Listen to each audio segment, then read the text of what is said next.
Ese ashimwe cyane bana b'Imana, twongeye gushima Imana itugejeje muri uyu mwanya wera, umwanya wo kuganira nayo kandi umwanya twemera kuyoborwa nayo. Twaje kuyihimbaza, twaje kuyisingiza, twaje no guhuguka.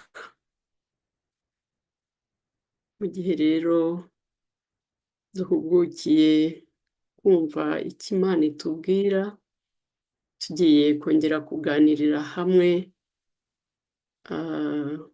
icyigisho twatangiye ejo ku mugoroba, icyigisho cyitwa roho nzima mu mubiri muzima.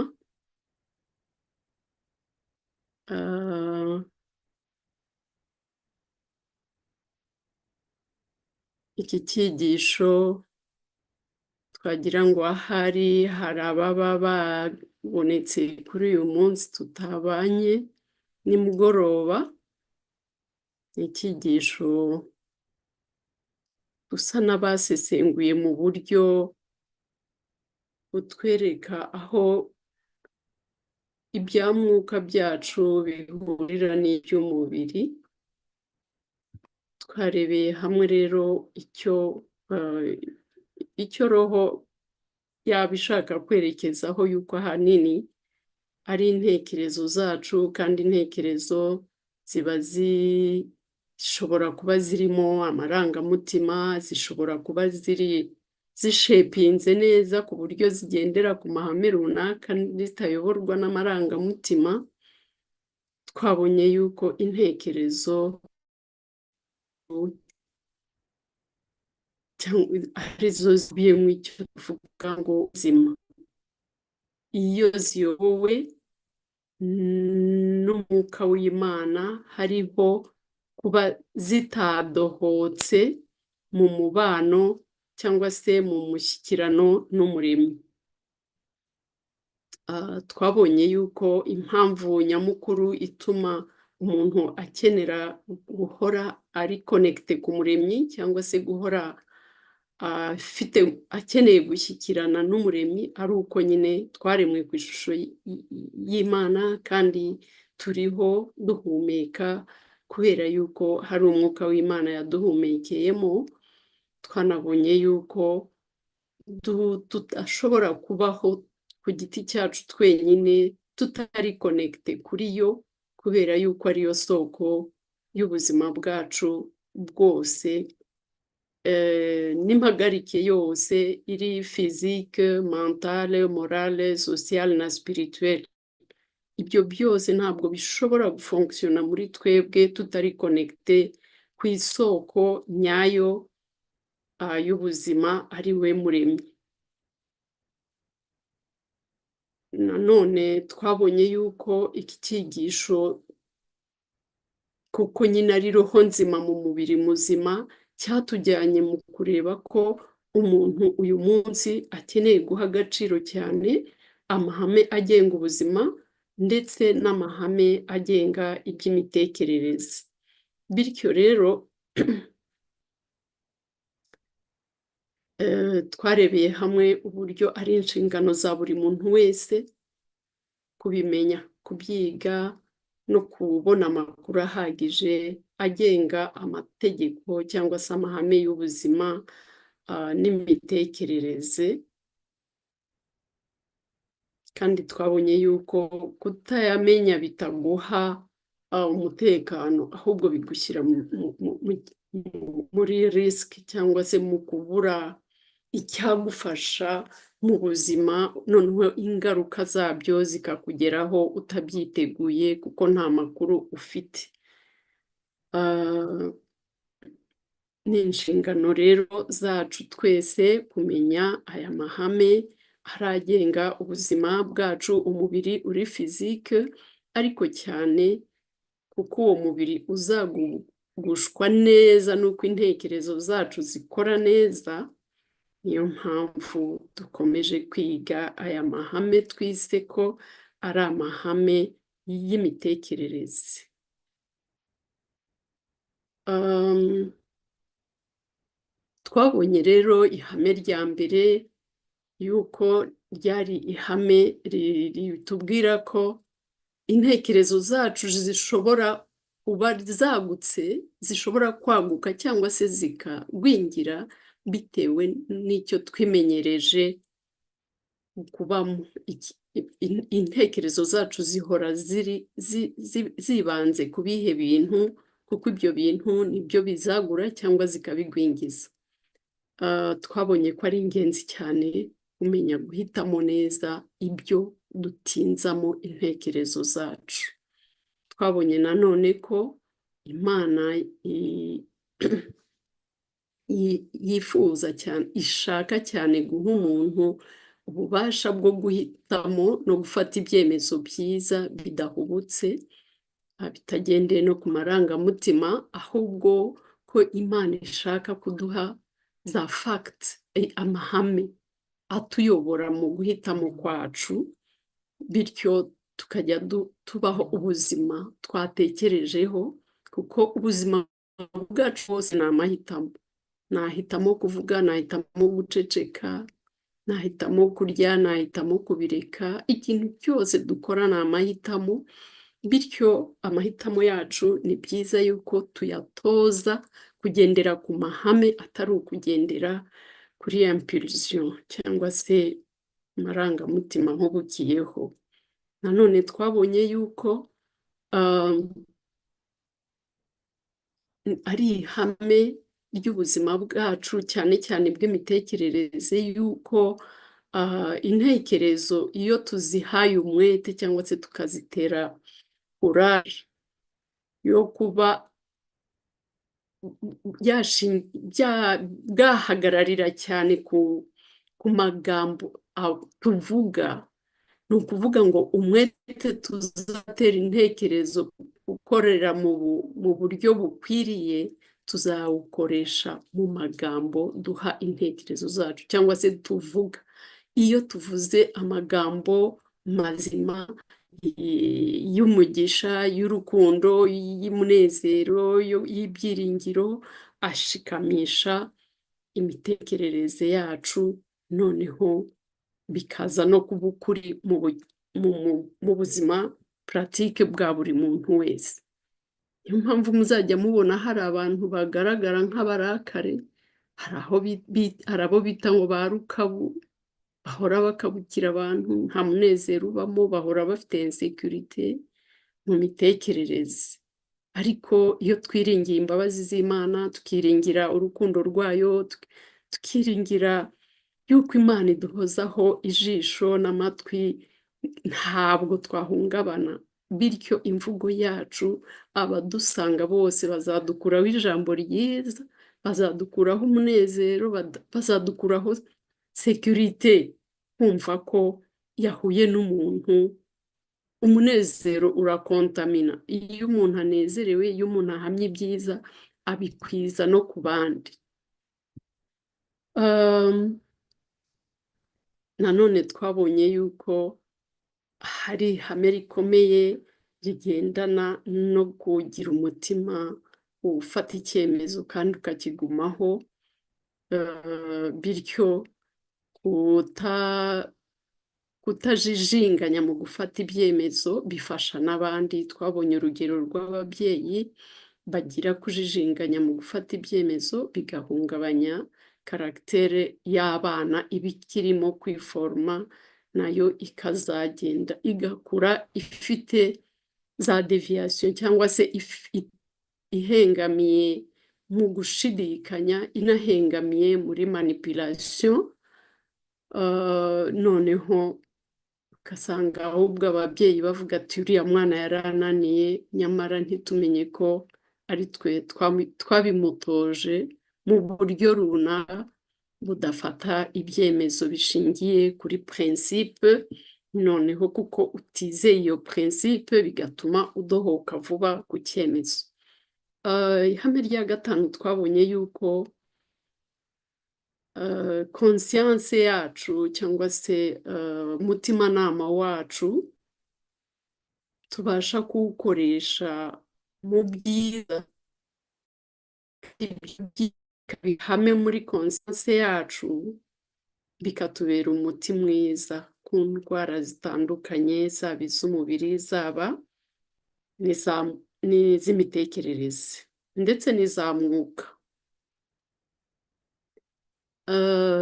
Reka rero muri aya masaha yera dukomereze n'ubundi muri uyu mugwi w'ibyigisho bitwigisha amahame y'imitekerereze mizima. Tugiye gukomereza ku ihame rya gatandatu. Iri hame rya gatandatu turaza gusaba umuvandimwe twicaranye abaturebera isomo riri muri Ezekiyeli igice cya 16. Turasoma ku murongo wa 49 n'uwa 50. Mu gihe harimo ahashaka, nagira ngo mbabwire iri hame uko ryitwa. Irya gatandatu riravuga ngo kuba imburamukoro byambura ububasha ubwonko bwacu.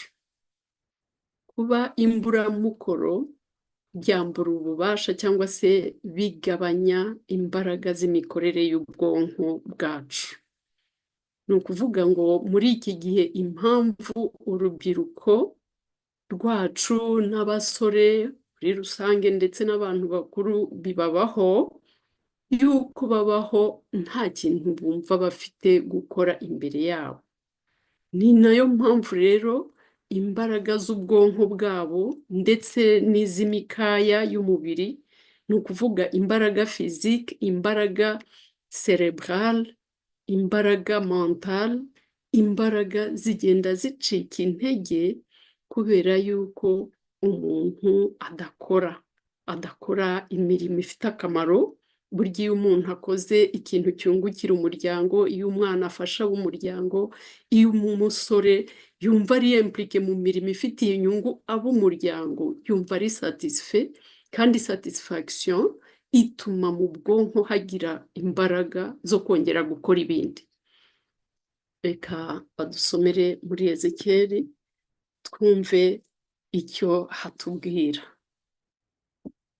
Dore iki ni cyo gicumuro cya murumuna wawe Sodomu, ubwibone n'ibyo kurya byinshi n'ubukire bwe n'ubw'abakobwa be, kandi ntiyakomezaga ukuboko kw'abakene n'indushyi. Bari abirasi, maze bakorera ibizira imbere yanjye, nuko mbibonye mperako mbakuraho.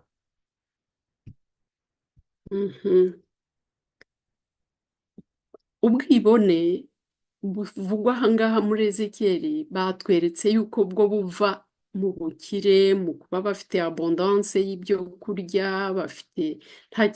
bafite sécurité yose, umutekano bikuyeho, bihangiye, kandi noneho ibi ngibi birakaza Uwiteka, bigatuma ashobora no kubambura imigisha yose yabateguriye.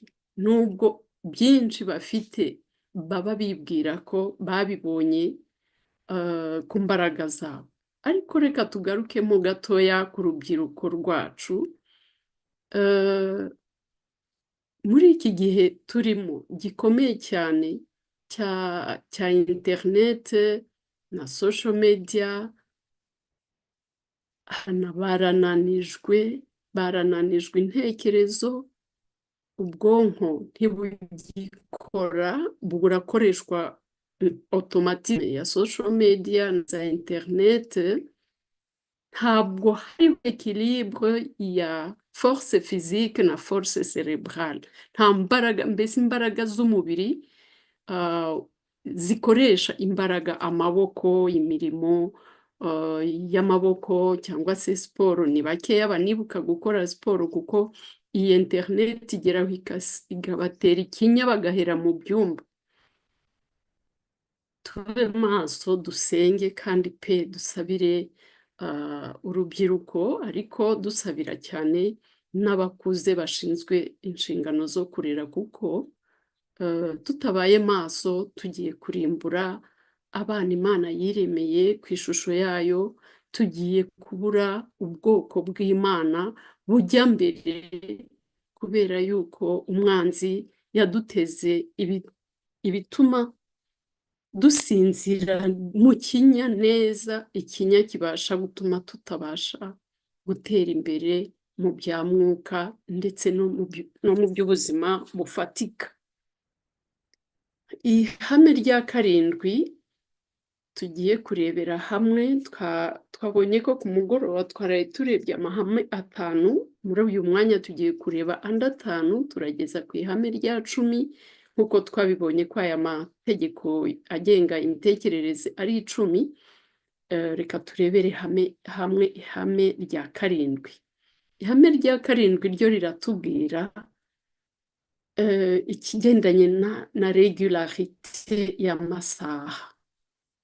Navuga nti hari muri ririya tegeko rya 6, niba abantu bashoboye gutozwa gukora, bizatuma bamenya umurimo ukorwa ryari, umurimo niba ari uwo guteka, niba ari uwo gukora isuku, niba ari umurimo uwo ari wo wose, hamwe no kuruhuka. Ni ukuvuga ubuzima bw'umuntu bwose burimo imirimo igiye itandukanye kandi ku masaha atandukanye. Ahangaha rero barimo kutwibutsa cyane igituma umubiri ubaho ni ukurya, ariko n'ibya mwuka bigatungwa no kurya ibiryo bya mwuka. Hakenewe rero kumenya umubiri muri ya mahame 8 ufasha umubiri, uburyo ayo mahame umuntu abasha kuyakurikiranya ku munsi. Nimba ari amazi, wenda amazi tuzi ko anyobwa umunsi wose, ariko hari ayo umuntu abyukiraho mu gitondo kare. Nimba ari gufungura, tuzi ko nibura minimum amafunguro 2 ariyo akwiye ku mubiri w'umuntu, kandi niba ari 2 afatwa ryari. Tuzi ko ifunguro rya mu gitondo nibura ritagomba kurenza saa 3, umuntu atararifata. Iyo rirengeje saa 3 umuntu atangira kugira umushiha, umuntu atangira, murumva ko kutarya ni igikorwa kiri physique, ariko kihita kigenda kikafekta imitekerereze. Noneho ugasanga umuntu atangiye kugira akanyamunabi, uwo bahura saa 4 saa 5 ari mu kazi kamuvunnye, wenda atashoboye gufata iryo funguro ku masaha ye, ashobora guhuramo n'amagambo adahesheje Imana icyubahiro, cyangwa se n'isura y'umuntu ikaba itameze neza, itanezerewe, kuko yishe amasaha yo kurya, yo kugaburira umubiri, ariko nyamara bikafekta n'imitekerereze ye, n'uburyo agaragara mu maso, n'uburyo ari bwiyadrese ku bandi. Ibi ngibi biboneka nanone iyo umuntu atafunguye ibyo kurya bya mwuka. Umuntu wabyutse akabyukira ku ifunguro ryera rya mu gitondo, nk'uko abana b'Isirayeli babitegetswe yuko bagomba kubyuka kare izuba ritarava, bagatoragura manu. Uko izuba ryavaga, manu yarashongaga. Mushobora kwibaza ko manu yabaga ari umutsima, uwo mutsima ese yabaga ari washonga gute? Ariko ni ihame Imana yashyize muri ibyo biribwa. Iyo rero gufungura kutabaye ku masaha akwiye, yaba gufungura ibya mwuka, yaba gufungura ibitunga umubiri, byose bitera ingaruka mu mubiri no mu mitekerereze y'abantu, cyangwa se no mu mibanire y'abantu. Iri hame rya karindwi rero riratubwira ngo ni ingenzi cyane kubahiriza amasaha yo kurya ndetse n'ayo kuryama. Kuko kuryama nibyo birepara, nibyo bivugurura uturemangingo cyangwa se imikorere y'ubwonko. Iyo hatabayeho amasaha akwiye yuzuye 7 cyangwa 8, ibyiza yaba 8, ariko hariho abana batoya bo baba bagomba kuronka 9, 10, hariho urubyiruko ruba ruri mu myaka yo gukura cyane, bakeneye amasaha akwiye, nyamara nibo basigaye baryama 3 gusa. kuko ntawumenya ngo baryamye ryari, muzajya mubibona ku masitatusi yabo.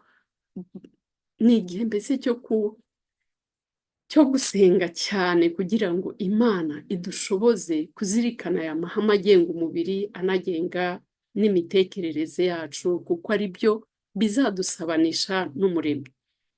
Ihame rya karindwi rero riratubwira ngo ubundi ububasha bw'imitekerereze yacu buzahabwa imbaraga cyangwa bucogozwe bitewe n'uko twubahiriza amasaha ya buri gikorwa cyose mu munsi.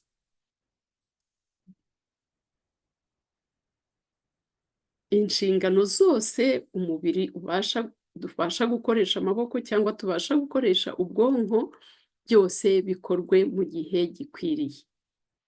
Muzabibona ko iyo umuntu yabyutse ashaka gusenga ntabikore ku gihe, akabanza utundi turimo, birangira atabikoze. N'ibyo kurya by'umubiri niko bigenda. Reka turebere hamwe ihame rya munani.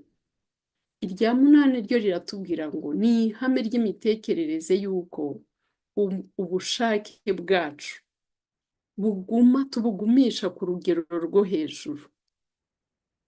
Iyo tutabugumishije ku rugero rwo hejuru, ngo bibasha kwangiriza intege zaba iz'umubiri zaba n'iz'ubwonko, ndetse amagara ni ukuvuga sante yacu ikajya hasi cyane, kubera yuko ubushake cyangwa se volonte, ubushake bwacu busobanurwa n'igikorwa, kuba twashyize ikintu mu bikorwa. Waba ufite ubushake bwo gukora ikintu runaka, ariko iyo kitakozwe ntabwo bwa bushake buba bwageze ku ntego ikwiriye.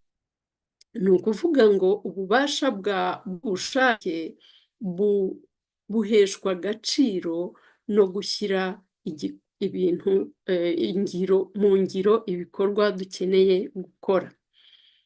Ariko ahangaha tugiye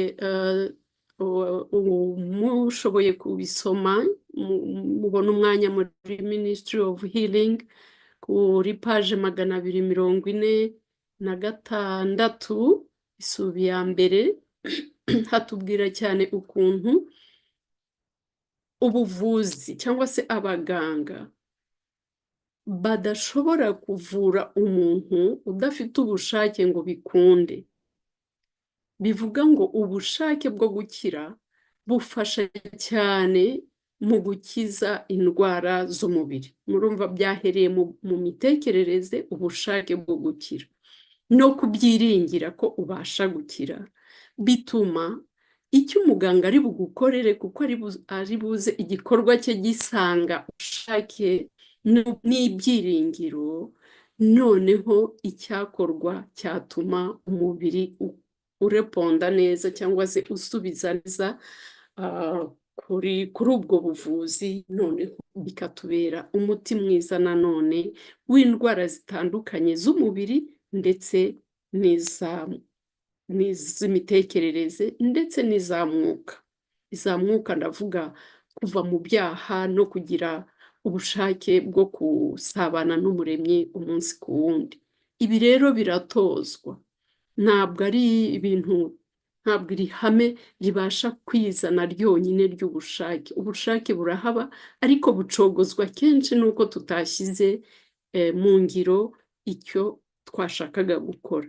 Gutozwa rero ni uko twemera gukopera n'imbaraga z'Imana, ariko nanone nimba hagizeho ikibazo cy'uko umubiri warwaye, gukopera n'umuvuzi wawe, cyangwa se kwiringira yuko icyo ari gukora kiri bukugirire umumaro bitewe n'imbaraga z'Imana ziri kugukoreramo, nabyo ni ingenzi cyane yuko tubizirikana nk'ihame ry'imitekerereze iza igafasha umubiri wacu kugubwa neza. Ibi byose turabisanga hariya muri Ministry of Healing kuri paje 246. ihame rya 9 riratubwira ngo imitima cyangwa se imitekerereze iri disipline, imitima y'abantu bari disipline ihorana ububasha bwo gufata ububasha bwo hejuru cyane bwo gusingira ibyemezo cyangwa se gusingira ijambo ry'Imana cyangwa se gusingira ibyo umuntu yize byabasha kumufasha mu buzima. Ni ukuvuga ngo imico cyangwa se akamenyero k'umuntu ko kwimenyereza kugira disipline cyangwa kujenjeka, ako ni akamenyero umuntu ashobora kwitoza, ariko kenshi aka ko kujenjeka muri iki gihe turi kugatozwa no kurangazwa n'iby'isi idushyira imbere, harimo cyane cyane aya matelefone, social media, internet. Ibi ngibi bihugisha cyane intekerezo ku cyo umuntu yari agendereye gukora, ariko ikibi kirimo ntabwo ari uko warase icyo gikorwa, ahubwo ikibi kirimo ni uko biri kugutoza negligence. Kugutozwa negligence rero bizatuma ibintu byose umuntu akora biba birimo umujenjeko, bidafitiwe umwete, biraho byakorwa bitakorwa. So icyo umuntu yageraho ni gito cyane par rapport y'Imana yari imuteganirije kugeraho. Ni ikintu rero dukeneye gusaba Imana cyane ngo idushoboze gusurmonta iyi negligence irimo igenda igaragara mu bana b'Imana kimwe n'ab'isi bose, kandi ni twebwe abamurikirwa tukemera urumuri tuzabasha no kumurikira ab'isi nabo bakamenya ko Uwiteka agira neza.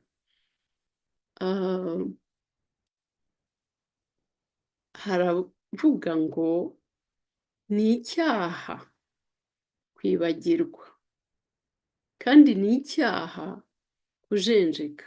Donc c'est un péché d'oublier et c'est un péché de négliger. Kandi ubuzima turimo buragera aha, surmenage iradutera kwibagirwa cyane, nanone wenda surmenage ntuwiyemeje gukora byinshi, ariko surmenage ishobora no guterwa n'ibintu umuntu areba kuri social media agaharanira ibintu atazageraho, noneho atabigeraho agahoza amaso mu kirere, bityo bigatuma ananiza ubwonko ataranashyira mu bikorwa n'ikintu gitoya nibura cyashoboraga kumuha ibyiringiro cyangwa se kumutera umwete yuko ibyo arimo akora bishobora kumuha umusaruro mwiza. Igihe rero cyose twiyemeje cyangwa se turimo kurekurira ubushake bwacu kujya muri negligence cyangwa se mu dukorwa turimo kudutoza guhugira mu bindi bitari ingenzi, bikadutoza negligence buhoro buhoro, ibi bintu bishobora kuzatuma ngo twibagirwa n'intego y'agakiza kacu k'iteka ryose. Mwumva akaga kari muri ibi bintu, negligence na oubli. Ushobora kwibagirwa gusoma ijambo ry'Imana uyu munsi, ejo bundi, ariko ni ukuvuga ngo intekerezo zirimo ziragwa ikinya, zirimo zirasonza, zirimo zirabura ubugingo. Nanone negligence ishobora gutuma icyo umuntu yari ashoboye kugeraho mu ijambo ry'Imana kirushaho kugenda gisiba, noneho niyo bezo ikavamo burundu, ugasanga ejo twabonye ihame ry'uburyo ikintu intekerezo zitahorana buri gihe gishobora kugenda kikibagirana, ntikibe kigifite gukenerwa. Ahangaha rero niho hari risike y'uko twakwibona imitima yacu irase agakiza Yesu yaduhereye ubuntu, Yesu yagaruka ubwami bwe bukimikwa twararangaye tukabura icyicaro muri iyo ngoma ya Yesu Kristo. Dusaba Imana cyane kandi twiringiye ko ibasha kudukiza ibi bintu ubuzima bw'iki gihe byadushyizemo, noneho dukangurire intekerezo zacu kuba disipurine kandi tuzikangurire guhora ziriyeveye zikangukiye ibyiza. Dukomeze dushishikarire ibyiza, tuzambikwa ikamba.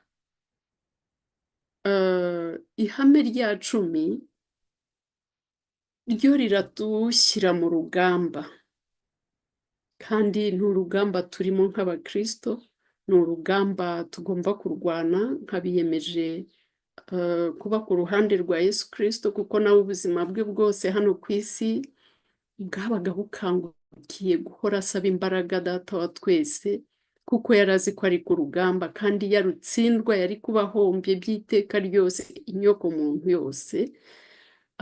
Dushima Imana cyane yuko yanesheje, ariko yanesheje kuko atarangaye, yanesheje kuko atigeze areka kurwana urugamba rwiza kandi runesha. Ihame rya 10 rero riratubwira ngo abamarayika babi cyangwa se abadayimoni bafite ubushake buri hejuru cyane bwo kudomina ubushake bwo kudomina ubushake bw'inyokomuntu. Ni ukuvuga bo baraharanira cyane kugera mu ntekerezo z'umuntu ngo buneshemo bwa bushake yashoboraga kugira bwo kuba konekite ku Mana. Ni ukuvuga barateza abantu ibibazo bitandukanye, ibyago byinshi, indwara nyinshi, barateza abantu, aba badayimoni cyangwa se abamarayika ba Satani, barateza abantu ikintu cyose cyagabanya imbaraga zabo fizike, kuko bazi ko imbaraga zabo fizike zigeraho zigakorera kugaburira ubwonko n'intekerezo, batinya ko nazo zizaba nzima, ariko noneho bakavuga bati reka tuafeblise rwose faculté mentale morale z'umuntu, bityo aza benshi bicwe ubu na depression n'ama-anxiété, kubura akazi, kubura ubuzima. Noneho ibyo byose ni igitego Satani agenda adutega kugira ngo tubure ibyiringiro kandi tubure ububasha bwo gukomeza kuba konekite Imana. Nanone hagenda hazamo nyine mu buzima bw'abantu muri rusange ibintu bitari byiza, imikino mibi abantu batindamo, ibintu bidahesha Imana icyubahiro. Ibyo byose ni ibintu umuntu yitoza buke buke, nyamara biri kugenda bimukura kuri responsabilité yo kuba konekite ku Muremyi, noneho umuntu akibona ari mu buzima bukibasha kurezisita ikibi, kuko yarakimenyereje, yimenyereje kumanukira kuri esikariye cyangwa se kuri tere inyerera mu kibi buhoro buhoro.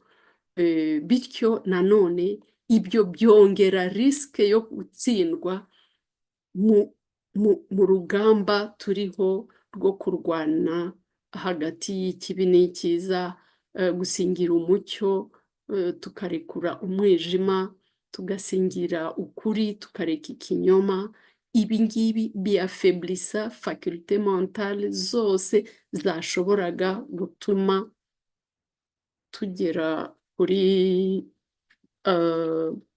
ku ntego nziza, kuri connection nyayo y'ukuri twazaga guhuriramo n'Umuremyi wacu. Iri hame rya 10 rero riratubwira ko gusoma ni nka remede. Tubonye ibyo abanzi bacu baduteza bibasha kugabanya ubushake bwacu bwo kubana n'Imana, bibasha kugabanya imbaraga z'imitekerereze yacu. bibasha no kugabanya imbaraga z'umubiri wacu. Ibyo byose baraduteza ibintu bitandukanye, ibihombo bitutera stress, kubura icyo gukora, gucanganyikirwa. Abantu mbese muri iki gihe turi kurwana n'ibintu byinshi bitandukanye biducanganyikisha, bituma mu by'ukuri umuntu aba atakireba imbere ngo herekeye hehe, ukaba ntuzi ejo ngo bimeze bite. Ariko ntabwo dukeneye guhangayikira ngo ejo tuzabaho dute, ahubwo dukeneye guhangayikira kumenya ngo uyu munsi ijisho ry'Imana rindiho, ese nabanye nawe, ugutwi kwe ko kwategeye amasengesho yanjye amatwi, mbese nabonye umwanya wo kumubwira rya banga ryanjye ribitse ku mutima. Ibyo byose muri iri hame rya 10 ni urugamba umuntu agomba gukangukira kumenya ko uru rugamba narutsindwa azaba atsinzwe, abuze byose. Azaba abuze umubiri, imbaraga z'umubiri zizaneshwa, imbaraga z'imitekerereze zizaneshwa, ariko igikomeye cyane ni kurata ubugingo bw'iteka. Icyo twakora rero ni ugutoza guhora mu ijambo, umwanzi akatubura umwanya. Umwanzi yadusanga ariko twibikiyeho ijambo mu mutima wacu, ntituzabura icyo tumubwira ngo handitswe ngo. Ibi nibyo byo kurya bitunga umwuka ndetse bigatunga n'umubiri, kuko ibya mwuka nibikomera, intekerezo zacu zigakomera, umubiri nta kabuza uzaba wabonye umuti mwiza. Tuzabona imbaraga zo kurezista ibigeragezo by'umubi, ndetse tuzabona n'imbaraga zo gukomeza kugundira icyiza. Amahitamo yacu azaba meza, kandi azaba ari amahitamo ashingiye kuri prinsipe z'ukuri z'Imana, arizo zizingizi twagiye twigira hamwe muri ibi byigisho bitambutse. Ibi ngibi twabibona muri The Review and Herald yo kuri 26 Desambure 1882. Nanone dufite akazi, dufite umurimo wo gukora, wo gukomeza kwiga kurezista. Kuri ririya hame ryo haruguru rya 9 ni umwitozo wo kurezista kuri tentation. Ikigeragezo kije iyo tutabasha kuba dufite ijambo ry'Imana ritubwira ngo handitswe ngo, nta mucyo tuba dufite w'icyo kintu umwanzi yaduteza imbere ngo tumenye ko ari kibi cyangwa cyiza. Hari benshi pe bazimira ubu ngubu bari mu rujijo, ibintu byari ibinyoma ntibabashe kumenya ko ari ikinyoma cy'umwanzi, ahubwo bakagifata nk'icyiza. Iyo confusion rero yo kutamenya gutandukanya ikibi n'icyiza, nuko uba nta makuru ufite akomotse muri verite divine, ukuri kw'Imana tukubona mu ijambo ryayo. Bityo duha umwanya munini cyane mu buzima bwacu kuba mu ijambo, dutoragure manu yacu kare mu gitondo mu ijambo ry'Imana, dusenga twiringiye kuyoborwa na Mwuka Wera mu murimo wose, mu ntekerezo, mu magambo y'umunsi, umunsi ku wundi. Kandi twibuke ko Yesu yatubwiye ngo musabe ibyo kurya byanyu by'uyu munsi. Tuzajya dutoragura manu buri munsi.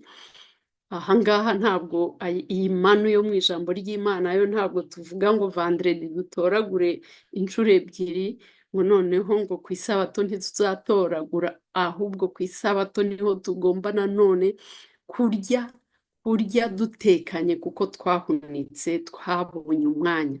Nta kubura umwanya w'Isabato. Mbashimiye cyane aba organisateur b'iyi groupe yuko Isabato itajya iba iyo kurangazwa n'ibindi, ahubwo buri gihe haba hari ibyigisho kuva kuwa nyuma isabato itangiye tukageza dushoje, nta mwanya wo gutakaza.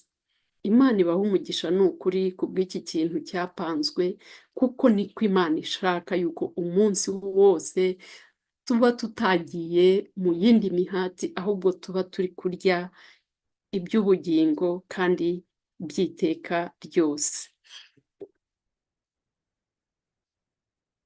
Iri hame nanone rya 10 rikomeza rishimangirwa mu rwa mbere rw'Abakorinto ku gice cya 9 umurongo wa 24, aho batubwira ngo abiruka biruka. Reka baridusomere turyumve neza nk'uko riri. Rwa mbere rw'Abakorinto igice cya 9:24. Ntimuzi yuko mu birori ababirukaho, ariko ugororerwa akaba umwe? Namwe aba ariko mwiruka kugira ngo mugororerwe. Murakoze cyane. Ubu ngubu uru rugamba turimo ruragereranywa nanone na kurse iharanira igikombe. Ariko ubwo ab'isi bo igikombe cyabo gishingiye muri competition no gupfobya abandi, ahubwo twebwe urugamba rwacu ntabwo ari urwa competition, kuko igikombe ntabwo ari kimwe. Buri muntu wese yateganirijwe igikombe n'ikamba, kandi kubisingira nuko buri wese ajya kuri iyi kurse. Tujye twiruke rwose duharanira, kuko uharanira icyiza ntabwo ugiharanira ushaka kucyamburwa n'undi muri kugendana, ahubwo duterane umwete twese dushikama mu ijambo ry'Imana, duterane umwete wo gukomeza abacitse intege, tubagandure, tubatere umwete, dukomeze kumenya yuko ikamba riteganirijwe kuri buri muntu wese. Urugamba turimo ni urwa disipurine. Nitugira disipurine twese tuzaronka umusaruro wa disipurine. Urugamba turimo ni urwo kumvira amahame y'Imana. Uwayumvira wese azabona ingaruka nziza zabyo, yaba muri ubu buzima bwo hasi ku isi, yaba mu bw'iteka ryose. Ni ingenzi cyane rero ko tubijyamo dufite umwete rwose, nk'abarimo guharanira igikombe, ariko tutagiharanira ntabwo Satani azaryambikwa niyo yarituvutsa. Nicyo dukeneye kumenya. Ntabwo bariya abadayimoni badutegera imitego yose bazaryambikwa, niyo bagira bate barahombye, baratsinzwe by'iteka ryose. Ariko mutekereze ko bashaka kurituvutsa batanaharanira kuryambikwa, kuko bo barabizi neza ko batsinzwe. Noneho twebwe tukaba ntituzi ko ikamba n'ibihembo n'umunezero w'iteka ryose biduteguriwe. Icyo duharanira gusa ni ukwirukira kuri Yesu Kristo ngo ducike umubi. Urwo rugamba ni rwiza rwo kuvuga ngo umuntu ari kurwana yizeye intsinzi, kuko irahari, kuko Yesu yarayidutsindiye kandi turizi. Ni ingenzi rero, ni byiza, ni iby'igiciro gikomeye cyane, kuko umuntu kenshi abantu bacika inzira kuko baba bibwira babona ko babasha gutsindwa. Twebwe dufite ibitwubakamo icyizere, ibyiringiro bikomeye by'uko urugamba turimo atari natwe tururwana, uwanesheje niwe uturwanirira. Twe dukeneye kujya mu gituza cye, kumwisunga, tukajya mu cyanya cye, noneho tugacika umubi. Gushyira mu ngiro rero izi principe z'ubuzima twamaze kureba, kuva kuri ihame rya mbere ry'imitekerereze kugeza kuri iri rya 10, ndetse ababa batarajya muri mu gusesengura neza amahame ari 8 nayo y'ubuzima, ndabashishikariza ko nayo muyiga. Ari amahame yanyigishije kumenya ko burya bimwe tuvuga, ijambo ry'Imana ritubwira ngo utsinzwe ihame rimwe cyangwa uwishe itegeko rimwe ngo aba yishe yose. Nabisobanukiwe neza ku mahame y'ubuzima, mbona ukuntu umuntu ashobora kwica ihame rimwe. Reka mbahe nk'urugero. Nshobora kuba mu ihame ryo kubahiriza kunywa amazi, ndi burenze urugero rw'amazi, bikangiriza imisemburo yo mu gifu, noneho sinze kugogora neza ibyo kurya, bikampombya ibyo kurya, kandi na ya mazi wenda ntiyakoze icyo yagomba gukora. Nshobora kunywa amazi nkageza saa 3 z'ijoro nyanywa, nkajya kuryama, namara amasaha 2 nkabyuka njya kwihagarika, namara saa 8 saa 9 nkongera nkabyuka. Ibitotsi byanjye byari bigenwe mu masaha akwiye y'ikiruhuko, igihe cyo gusana ingingo zose z'umubiri, kikamfira ubusa mbyuka njya kumena kuri ya mazi, nyamara nari nibwiraga ko ndimo kubahiriza amahame 8 y'ubuzima. N'ibindi n'ibindi. Nshobora kuba temperance muri siporo itahari, ni ukuvuga ngo abaharanira ibikombe by'isi bya siporo benshi mubona ko bapfa mu myaka 40, 50, ntabwo babasha kuramba. Kuki? Bakoze siporo, ariko si siporo izana sante, ni siporo yangiza. Nanone ni ukuvuga ngo uko ihame rimwe ribasha kwangiriza andi yose, ni nako n'amahame y'imitekerereze, kwica rimwe ribasha kuba ryakwangiza n'andi yose. N'amategeko y'Imana 10 rero niko ameze. Nta hame ritari iry'urukundo, ritari iryo kwigira mu rukundo rw'Imana.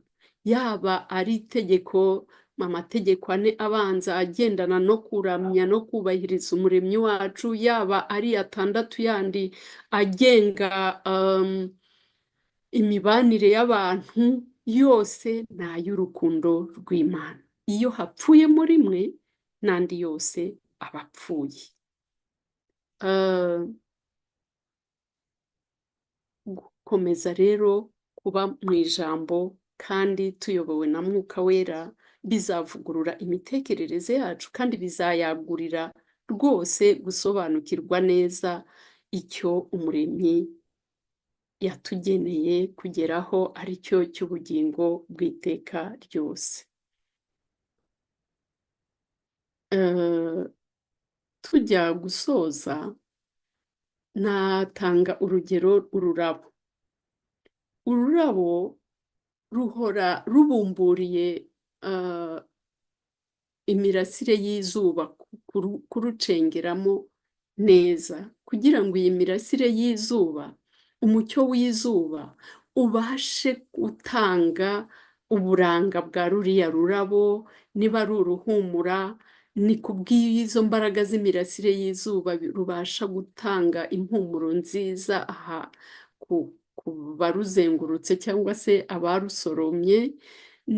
Mbese uburanga bwarwo n'agaciro k'ururabo biboneka kubera ko uru rurabo ruhora ruri expose ku mucyo w'izuba. Agaciro k'umuntu muri iki gihe, yaba mu gihe tukiri hano ku isi, yaba mu gutegura ubugingo bwacu bw'ahazaza bw'iteka ryose, dukeneye guhora turi imbere y'izuba ryo gukiranuka ubutahava. Iyo ijambo ry'Imana ritubwira ati musenge ubudasiba cyangwa se ubutitsa, ntabwo ari uguhora tutagiye mu mirimo, tutagiye ngo tuzahora turi gusenga. Oya, hari abantu benshi bayobeye muri icyo kintu, nk'uko twabibonye mu cyigisho cya mu gitondo. Babaye abaka imirimo, ntibigikorwa, abantu bahora mu byumba by'amasengesho, bagiye kubonekerwa, noneho ugasanga Satani yateye uru rujijo rw'uburyo umuntu agomba guhora imbere y'izuba ryo gukiranuka. Guhora imbere y'izuba ryo gukiranuka ni ukugira ririya hame ryatubwiraga kubahiriza amasaha ya buri kintu cyose ku muntu. Ni ukugira gahunda. Imana yacu ni inyegahunda. Guhora imbere y'izuba ryo gukiranuka ni uguhora usaba ngo Mana mbwira uko Yesu yagendaga. Yaje kutubera urugero ahangaha kuko yari umuntu nkatwe, yapangaga gahunda za buri munsi, uko umunsi utashye, kandi muri byose yahoraga imbere ya se. Ni rwo rugero duhabwa rwo guhora imbere y'izuba ryo gukiranuka. Nta kintu yakoraga atakigishijwe, atakigiriwemo inama na se. Ikintu cyose yakoraga yabaga ari mu mushyikirano wuzuye na se. Kandi ijambo riratubwira ngo nawe waba urya cyangwa unywa cyangwa ukora ikindi kintu cyose, byose bigwe mu guhesha Imana icyubahiro. Niba tuvuga ngo mu kurya kwanjye ngomba guhesha Imana icyubahiro, nimba nywa ngomba guhesha Imana icyubahiro, nimba mvuga ngomba guhesha Imana icyubahiro, biravuga ngo izuba ryo gukiranuka rihora mu ntekerezo zanjye, ku buryo nta kintu ndi bukore kidakomotse kuri zuba ryo gukiranuka mu ntekerezo zanjye. Izuba cyangwa umucyo mvajuru ntuzabura kutuvira igihe cyose tuzaba turi gukora byose mu guhimbaza Imana. Kandi ibi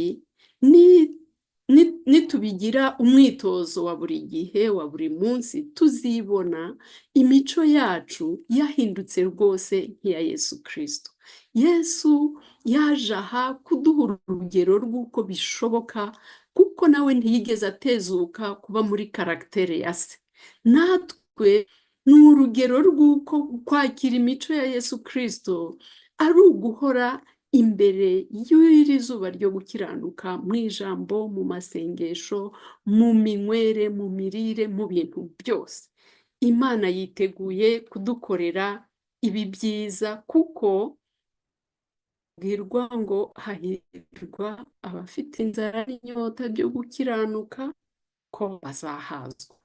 Rero bana b'Imana, mureke aya mahame tubonye arusheho kudutera inzara n'inyota byo kugira imico ya Yesu Kristo, kandi nta kabuza Imana yiteguye kubiduha.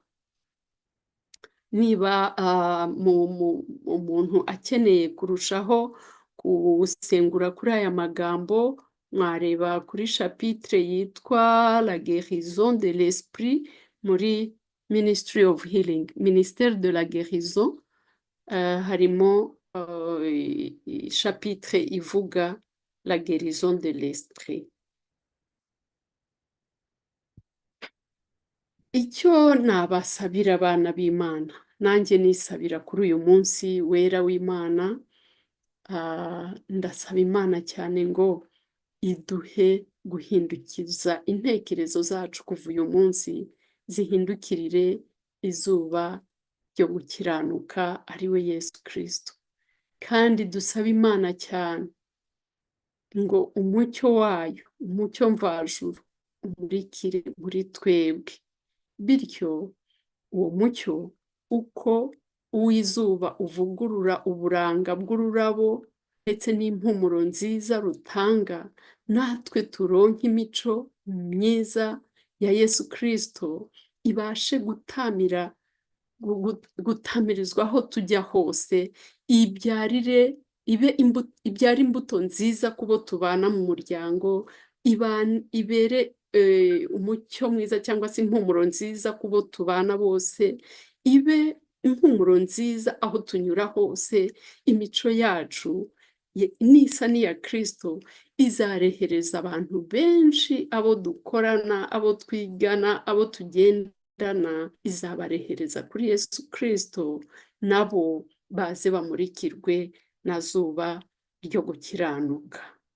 Ibi nibyo nsaba mbasabira mwese, abari kuri YouTube, abari kuri Zoom, nisabira nanjye ubwanjye, kugira ngo twese hamwe iri zuba ryo gukiranuka twitegure kuzamurikirwa naryo by'iteka ryose. Mu izina ry'umukiza wacu Yesu Kristo mbisabye. Amen. Amen. Imana ibahe umugisha.